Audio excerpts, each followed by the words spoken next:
অসুস্থ হয়ে পড়েছেন তার মধ্যেই অর্থাৎ আমরা যে ছবি আমরা দেখতে পাচ্ছি যে শিক্ষকদের আন্দোলনে দুন্দুবার পরিস্থিতি পুলিশ কোন রকমে তাদের সামাল দিতে পারছে না এবং পুলিশকে পেরিয়ে আজকে শিক্ষকরা আজকে এখানে এসে পৌঁছেছেন।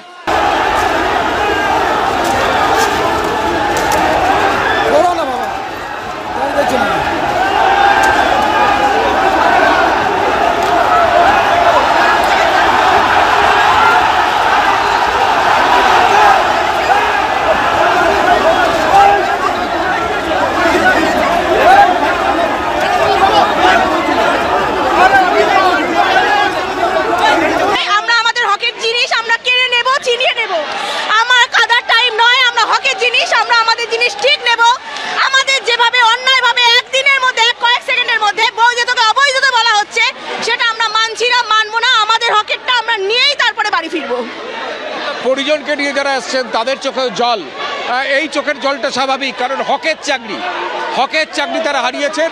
তারপর যখন যোগ্যদের তালিকা প্রকাশ করতে শিক্ষামন্ত্রীর সঙ্গে বৈঠকে সম্মত হয়েছে সরকার, সেই যোগ্যদের তালিকায় দেখা যাচ্ছে যে একটা থার্ড কাউন্সিলিং পর্যন্ত তারা সেই স্বীকৃতি দিচ্ছে। এখানে ভেঙে পড়ছেন একজন শিক্ষিকা এবং তার সঙ্গে তার স্বামী। এখানে আমরা দেখতে পাচ্ছি একের পর এক ছবি যেখানে একদম পুলিশের সামনে বসে পড়েছেন। সুপ্রিম কোর্টে ভার্ডিক্টের কথা বলা নেই, ফোর্থ কাউন্সিলিং সব অবৈধ।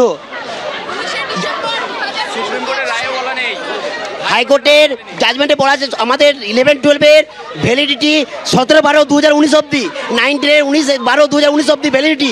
তাহলে কি করে বলতে পারে 4th, 5th, 6th, 7th গুলো অযোগ্য? বলতেই পারে না কমিশন। এসএসসি চেয়ারম্যান একটা অযোগ্য এসএসসি চেয়ারম্যান।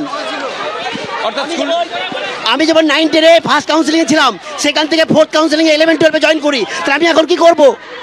ঠিকই, যারা পরবর্তী কাউন্সিলিংয়ে জয়েন করেছেন তারা কি করবেন? তারা প্রশ্ন তুলছেন, তারা যোগ্য, তারা পয়সা দেননি, তারা ঘুষ দেননি, তারা মেধার জন্য চাকরি পেয়েছেন, তারা এখন কি করবেন? অর্থাৎ এইখানে আমরা দেখতে পাচ্ছি নিজেদের মধ্যে তারা আলাপ আলোচনা করছেন যে এরপর কি তাদের যোগ্য তালিকায় নাম দেখার ইচ্ছে ছিল এবং তারপর রিভিউ পিটিশনে সুপ্রিম কোর্টে তারা যাওয়ার ইচ্ছে প্রকাশ করেছিলেন।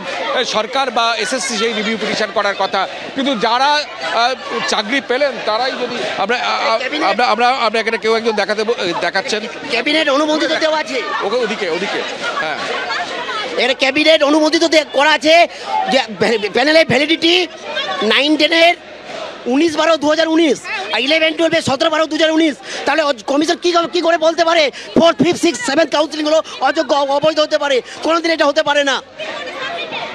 অর্থাৎ কমিশনের ভূমিকা নিয়ে প্রশ্ন উঠছে। এখনো যে বৈঠক হচ্ছে, আজ থেকে 8th কাউন্সিলিং কোনো কাউন্সিলিং অবৈধ হতে পারে না, অর্থাৎ অবৈধ হতে পারে না। আমরা দেখতে পাচ্ছি পুলিশের ছবিটা আমি দেখাতে বলবো আমাদের ক্যামেরা পার্সনকে। পুলিশের ছবি, কার্যত নীরব দর্শক, পুলিশ আটকাচ্ছে স্কুল সার্ভিস কমিশনের ভেতরে যাতে কেউ প্রবেশ করতে না পারে।